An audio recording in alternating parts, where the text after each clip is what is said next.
Meron ako nora. Same.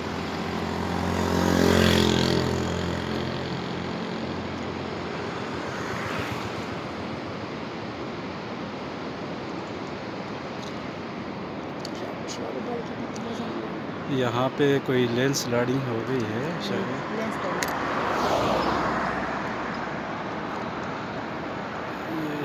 ये क्या शराट।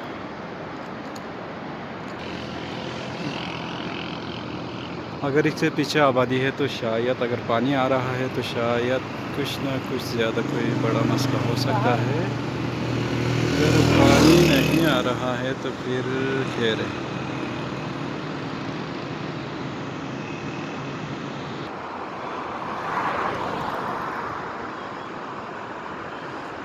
ये दरियाए हुंज़ा है, जहाँ पे ये जो पहाड़ गिरा है वहाँ से थोड़ा पानी आ रहा होगा। उधर कूल नज़र आ रहे हैं, एक ऊपर से एक लेफ़्ट साइड एक राइट साइड से जा रहा है।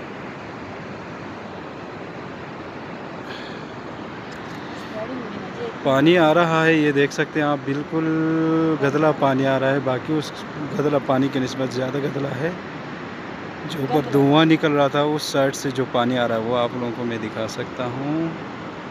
काफ़ी गंदा, बहुत गंदा पानी आ रहा है। कुछ देर पहले यहाँ पे कोई स्लाइडिंग हो गई, ये आप देख सकते हैं मट्टी। ये KKH रोड आप देख सकते हैं। ये मुई आपको मेरे तरफ से छोटा सा गिफ्ट है। आप लोग देखो इसके बाद क्या होता है। 1-2 दिन के बाद इसका न्यूज़ आएगा जो भी हुआ है तो इंशाल्लाह। ये आबादी है, इस नाले के अंदर मुमकिन है आबादी हो सकती है, आबादियाँ हैं इसमें।